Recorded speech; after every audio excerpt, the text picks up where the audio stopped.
한 할머니가 귀가 들리지 않아서 병원에 갔습니다. 그랬더니 의사가 할머니 도대체 어디가 아파서 병원에 오셨어요? 하고 물어보니까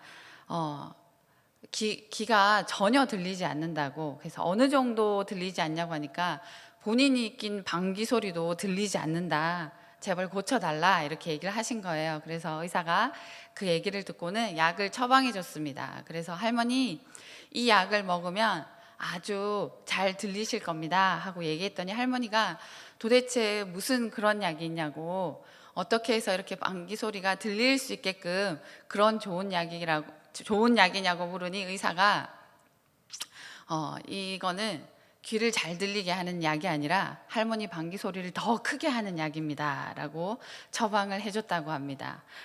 우스갯소리 같지만 문제를 놓고 해결의 방법이 다르다는 것을 알 수 있습니다. 어떤 관점에서 누가 이 문제의 해결 방법을 바라보느냐에 따라서 이 문제를 해결하는 것은 다릅니다. 오늘 우리가 읽은 본문 말씀은 홍해의 사건 앞에 세 그룹이 등장합니다. 첫 번째는 이스라엘 백성, 그리고 또 하나는 그들을 추격하는 애굽의 군대, 그리고 또 하나는 모든 상황을 알고 계신 하나님입니다. 이 세 그룹은 전혀 다른 생각으로 그들 앞에 놓인 상황을 읽어 내려가기 시작합니다. 저는 오늘 말씀을 통해서 우리의 인생에 놓여진 홍해를 어떻게 바라봐야 하는지를 말씀을 통해 살펴보는 시간을 가지려고 합니다. 오늘 우리가 읽은 본문 말씀은 이스라엘 백성이 자그마치 430년이라는 노예 생활을 청산하고 드디어 출애굽을 하여 약속의 땅으로 가던 중에 일어난 사건입니다. 얼마나 기대되는 마음으로 그들이 가고 있었을까요?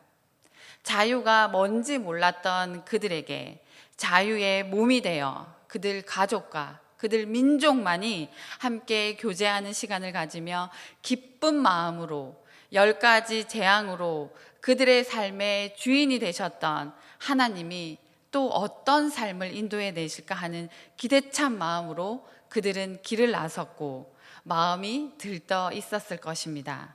그런데 오늘 본문 1절, 2절에 하나님이 그들의 가던 길을 돌리는 장면이 나옵니다. 여호와께서 모세에게 말씀하여 이르시되 이스라엘 자손에게 명령하여 돌이켜 바다와 믹돌 사이에 비야히롯 앞 곧 바알스본 맞은편 바닷가에 장막을 치게 하라.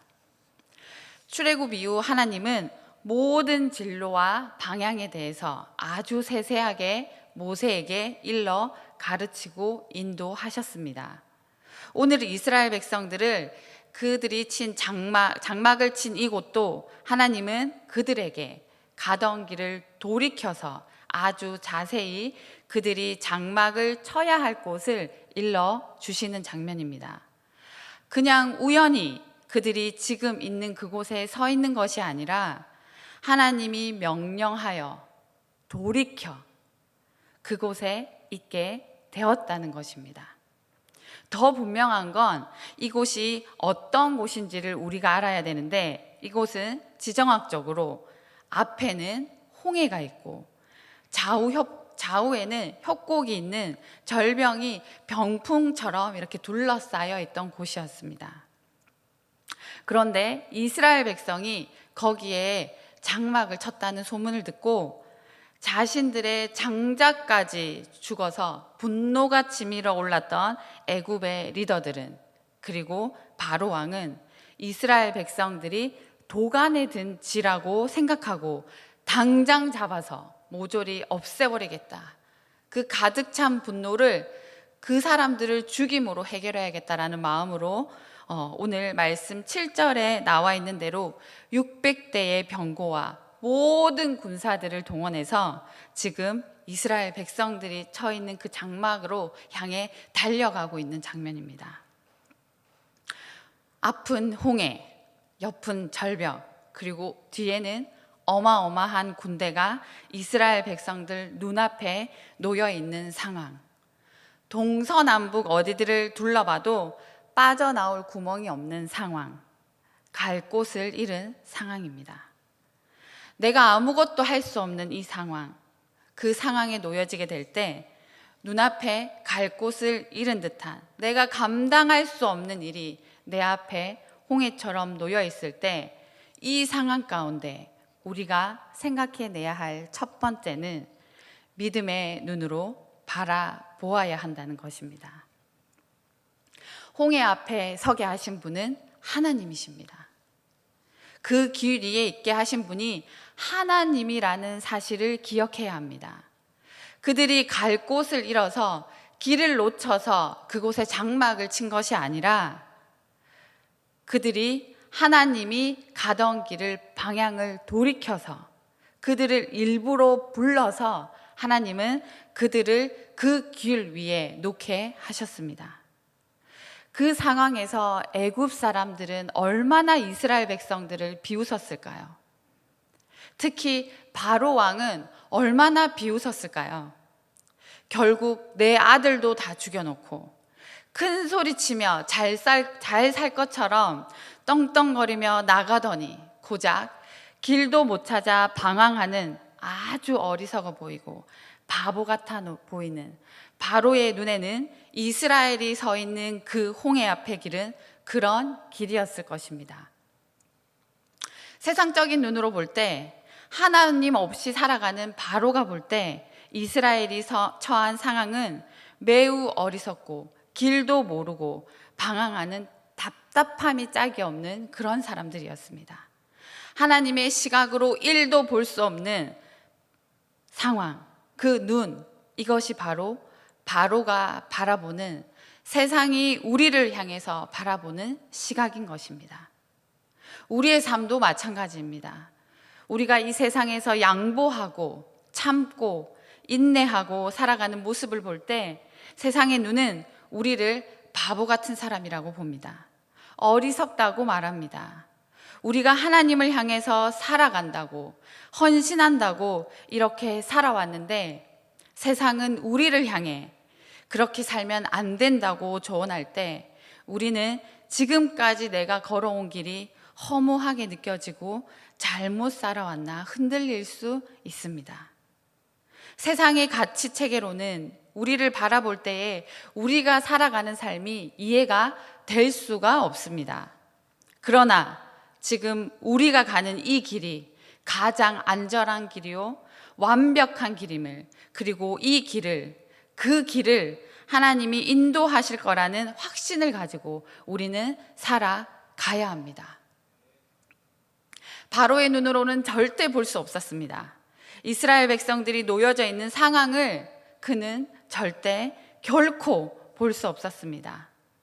우리가 홍해 앞에 있을 때, 아무것도 할 수 없는 진퇴양난의 기로에 서 있을 때 세상은 우리를 걱정하는 눈으로 바라볼지 모르지만, 우리에게 다른 방법들을 알려주고 있을지 모르지만 우리를 이해해 주기를, 우리를 설득해 주기를 바라지 말고 내가 서 있는 이 홍해 앞이, 이 고난의 길 위가 하나님이 보내신 길임을 깨달아야 합니다. 믿어야 합니다. 이 길 끝에 하나님의 구원과 생명과 소망이 있다는 사실을 깨닫고 돌아가시는 여러분들이 되길 간절히 축복합니다. 얼마 전 미국에서 유학을 하던 시절에 함께 사역하고 함께 공부했던 친구 목사님이 14년 만에 한국을 방문해서 저희 집에서 함께 머물렀습니다. 그래서 식사 교제도 하고 잠도 자고 했는데요. 14년 전의 일들을 떠올리면서 제 머릿속에 망감이 교차했습니다. 여러 가지 후회들도 남았던 것 같아요. 만약에 내가 14년 전에 이런 선택을 했었더라면 얼마나 좋았을까? 내가 그때 그 길을 선택하지 않고 이렇게 갔었더라면 지금보다 좀 더 나은 삶을 살고 있지 않았을까? 이런 생각과 후회, 그리고 어리숙해 보이는 내 삶 가운데 그냥 여러 가지 후회가 제 마음 가운데 밀려오기 시작했었던 것 같아요. 그래서 하나님께 기도하기 시작했습니다. 하나님, 그때 제가 이런 선택을 했었어야 할까요? 하나님, 아니면 제가 그때 이렇게 했었어야 될까요? 제가 만약에 그때 이런 선택을 했었더라면 제가 지금보다 더 괜찮은 삶을 살고 있지 않았을까요? 그렇게 기도하고 고민하던 내게 하나님께서는 오늘 말씀을 통해서 저에게 분명하게 저를 위로하기 시작하셨습니다. 네가 서 있는 이 길이 네가 혼자 가는 길이 아님을, 비록 초라해 보이고 작아 보일지라도, 세상이 볼 때는 어리석어 보일지라도 내가 하나님을 만나서 가는 이 길 끝에서, 그 끝에 서 계신, 구원의 선물을 들고 계신 하나님을 바라볼 수 있는 믿음을 저에게 허락해 주셨습니다.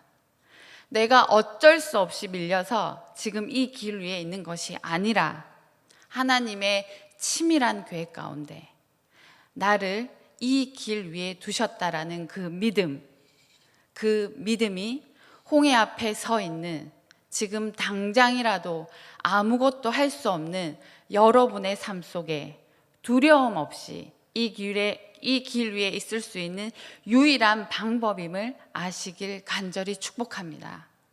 내가 아무것도 할 수 없는 이 상황 가운데, 이 상황에 놓여지게 될 때 눈앞에 갈 곳을 잃은 듯한, 내가 감당할 수 없는 일이 내 앞에 홍해처럼 놓여져 있을 때, 이 상황 가운데 우리가 생각해야 될 것은 첫 번째, 믿음의 눈으로 바라봐야 되고요. 두 번째, 소망의 미래를 바라보아야 합니다. 우리가 홍해 앞에 서게 될 때, 우리가 아무것도 할 수 없을 것 같은 위험에 빠지게 될 때 우리가 가장 먼저 닥치는 감정은 두려움입니다. 이 두려움은 이스라엘 백성에게도 들이닥쳤습니다. 그저 모세를 따라 잘 가고 있었고 담대히 행진하고 있었다고 성경은 우리에게 말씀해주고 있습니다. 문제없이 탄탄대로만이 우리의 삶을 반길 줄 알았는데, 우리가 함께 읽은 본문 10절에는 바로가 가까이 올 때에 이스라엘 자손이 눈을 들어본즉 애굽 사람들이 자기들 뒤에 이른지라 이스라엘 자손이 심히 두려워하여 여호와께 부르짖고. 이스라엘 백성들이 애굽의 군대를 본즉, 그들이 애굽의 군대를 본즉, 즉 현실을 바라봤을 때 그들은 두려움에 휩싸이게 되어 있습니다. 나름 길도 하나님께서 돌이키라고 했을 때 그 250만 명이나 되는 사람들이 돌이켜서 장막까지 쳤던 믿음을 보였던 사람들이 눈앞에 바로의 군대를 보자 그들은 두려움의 세계로 빠지기 시작합니다. 우리는 신앙생활을 잘 하다가 우리 앞에 고난이 닥칠 때, 그 고난이 현실 앞에 맞부딪힐 때, 그 삶으로 체험될 때 우리가 지키고 믿었고 찬양했던 하나님은 온데간데 없고 그 두려움에 휩싸여 두려움이라는 렌즈로 우리가 처한 삶을 바라보게 되어 있습니다. 제가 한 기사를 본 적이 있는데요. 2차 세계대전이 일어났을 때 군대에서 죽은 군인들의 수가 23만 명이었다고 합니다. 그런데 그 군대를 보내고 걱정하며 두려움에 휩싸였던 부모들의 죽은 수가 100만 명이었다고 하더라고요. 이렇듯 두려움은 우리를 그 가운데로 몰아넣고 우리 스스로를 죽음 가운데로 몰아넣습니다. 두려움을 통해 우리의 상황과 사건을 볼 때 그럴 때가 우리는 너무 많은 것 같아요. 분명히 기도하면서 달려왔고 하나님의 인도하심이라고 생각하고 결단하고 왔는데 우리 앞에 닥친 현실 앞에서 재정이 막히고 관계가 깨지고 병이 나을 기미가 보이지 않는 그 현실 앞에 우리는 원망하고 불평하기 마련입니다. 이 두려움의 렌즈로 상황을 봤던 이스라엘 백성들은 그 두려움은 원망이 되어 모세를 향해 소리 지르기 시작합니다. 그들이 또 모세에게 이르되 애굽에 매장지가 없어서 당신이 우리를 이끌어내어 이 광야에서 죽게 하느냐. 자신들의 비참한 상황을, 죽음을 하나님 앞에서 논의하고 있습니다. 세상의 시각으로 봤던 바로의 시각은 홍해 앞에 서 있는 이스라엘 백성들을 향해 어리석다고 답답하다고 그러한 관점으로 봤습니다. 현실을 바라봤던 이스라엘 백성은 모세를 향해 원망을 쏟아내기 시작했습니다. 그렇다면 마지막으로 하나님이 바라보았던, 하나님만 바라보았던 모세를 향해 하나님은 놀라운 말씀을 하고 계십니다. 오늘 우리가 함께 읽었던 출애굽기 14장 13절에서 14절 말씀을 함께 읽도록 하겠습니다. 시작. 모세가 백성에게 이르되 너희는 두려워하지 말고 가만히 서서 여호와께서 오늘 너희를 위하여 행하시는 구원을 보라.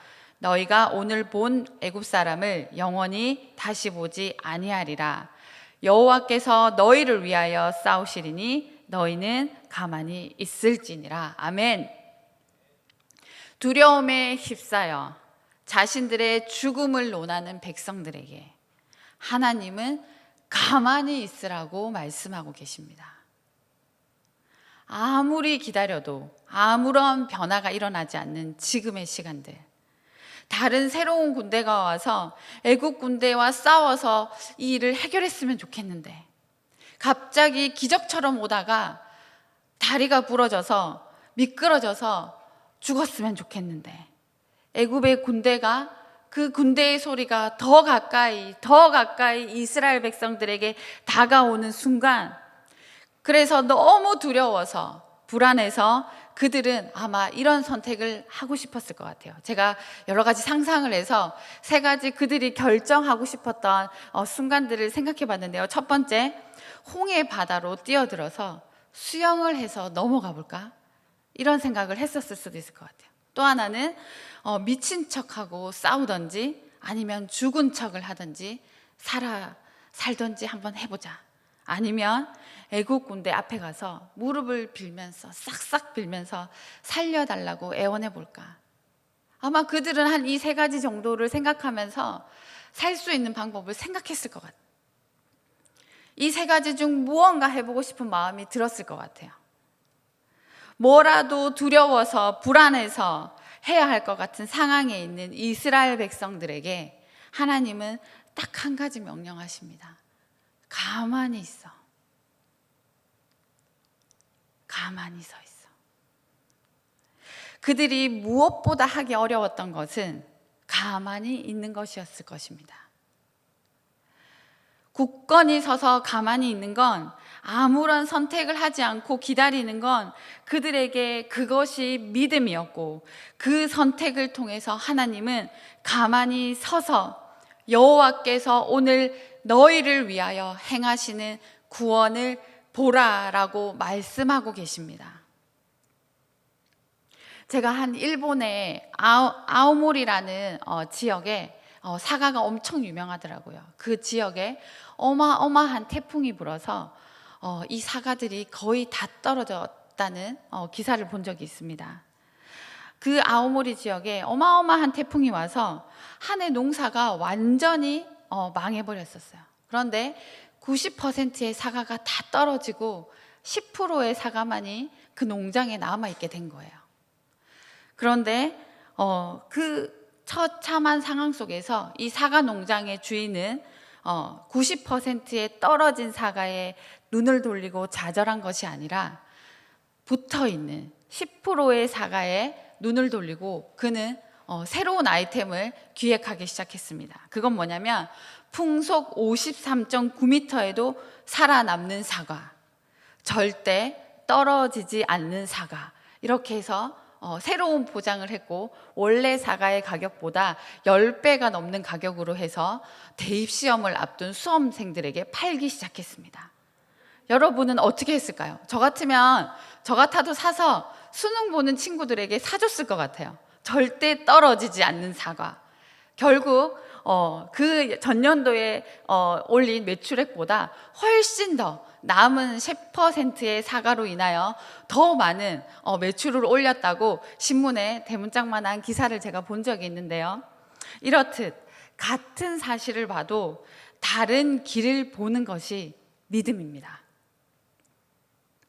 막다른 길 위에 서 있는 것 같고 아무것도 나아갈 길이 없어 보이는 것 같고 누가 봐도 희망이 없는, 관계가 전혀 개선되어 보이지 않는 것처럼 보이는 상황 가운데 우리가 있지만 눈앞에 보이는 현실에 넘어서 계신 하나님을 바라보는 것, 그리고 우리에게 베푸신 그 구원의 길을 바라보는 믿음, 그 무서운 홍해 바다 뒤에 있는 약속의 땅을 바라보는 믿음, 그 믿음은 두려움을 잊고 하나님 앞으로 나아가는 것입니다. 그리고 그 뒤에 있는 소망을 바라보는 것입니다. 홍해는 단 한 번에 쫙 하고 갈라지지 않았습니다. 밤이 새도록 세찬 동풍이 불어오며 바람으로 그 홍해의 길을 하나님은 내셨습니다. 이스라엘 백성들이 그 홍해를 건널 때 쫙 갈라지고 쫙 마른 땅을 건너간 것이 아니라 서서히 불어오는 동풍에 서서히 갈라지는 그 바닷길을 두려움과 함께 한 발짝, 그 진흙이 묻어있는 그 바닷길을 한 걸음 한 걸음 나아갈 때는 그들에게도 믿음의 발자국이 필요했습니다. 또 다른 죽음의 공포에 또 다른 믿음을 하나님은 그들에게 요구하셨습니다. 그들은 서서히 진행했습니다. 한 걸음 한 걸음, 보이지 않지만 믿음의 눈을 가지고 소망을 가지고 나아가는 그의 백성들을 향해서 하나님은 없던 길을 내시며 아무도 상상하지 못한 방법으로 이스라엘 백성을 인도하셨습니다. 그리고 하나님은 그 길을 따라오던 세상의 눈으로 핍박하고 괴롭혔던 애굽 백성들을 그 홍해로 덮으셨습니다. 이스라엘의 백성의 과거를 덮으신 것이었습니다. 할렐루야. 인생의 홍해 앞에서 여전히 아무것도 보이지 않는 귀리에 놓여진 것 같은 삶을 살아갈 때 믿음으로 그 길 위에 올려놓으신 분이 하나님임을 확신하십시오. 그리고 그 길 뒤에 놓여진 요단강을 바라보는 소망을 가지십시오. 우리가 그렇게 한 걸음 한 걸음 나아갈 때 하나님은 부끄러운 우리의 과거 그리고 후회하는 우리의 인생을 덮어가시며 우리 삶의 놀라운 길, 구원의 길 가운데 우리를 인도해 가실 것입니다. 때로는 버티고 때로는 견디며 과거의 문을 닫고 하나님을 향해 소망을 가지고 나아갑시다. 우리가 하나님을 신뢰한다고 해서, 우리가 하나님을 바라본다고 해서 단번에 그 모든 정황이 해결되지는 않습니다. 그러나 조금씩 하나님을 신뢰함으로 믿음으로 한 걸음씩 한 걸음씩 내디딜 때 하나님은 홍해를 하루 종일 밤새 동풍으로 밀어내셨던 것처럼 우리의 삶에 앞장서셔서 우리의 삶의 문제를 조금씩 밀어내시며 우리와 함께 믿음으로 한 걸음씩 한 걸음씩 나아가길 원하실 것입니다. 얼마 전에 한 집사님에게 한 기도 제목을 들었습니다. 생각지도 않았던 사업에 큰 일들이 생겼다고 얘기하셨습니다. 그런데 마침 제가 이 말씀을 묵상하고 있던 터라 제가 그 길은 하나님이 내신 길 같습니다. 그리고 앞으로 어떻게 인도하실지 정말 기대된다는 말을 해주고 싶은 마음, 목구멍에 제가 이렇게 차서 이렇게 기도 제목을 듣고 있는데 그분이 먼저 저한테 그 얘기를 하더라고요. 하나님이 하실 거라고. 그래서 기대된다고. 그리고 제가 할 수 있는 것은 아무것도 없다고. 그 말씀을 하시기에 제가 출애굽기 14장 13절 14절을 읽어드리면서 저도 집사님의 삶이 기대됩니다. 우리 함께 기대되는 마음으로 기다리고 함께 기도합시다 라는 얘기를 했었어요. 저는 이 아름다운 영안 공동체에서 이러한 간증들을 나눌 수 있다는 게 너무 감사했고, 또한 제기를 내신 그 여호와 하나님의 놀라운 그 믿음의 길 앞에 저 또한 서 있음을 확신할 수 있었습니다. 사랑하는 주님의 인도하심에 따라, 주님의 약속을 따라, 주님의 비전을 따라 여기까지 왔지만 여전히 세상 속에 비교되고 초라해지는 우리의 삶 가운데 주님을 신뢰함으로 굳게 서서 하나님을 바라보는 믿음의 결단을 하는 시간 되시길 간절히 축복합니다. 그리하여서 오직 당신 한 분만으로 부요한 삶을 살아가는 우리 모두가 되게 하옵소서라는 제목으로 기도하며 나아갑시다.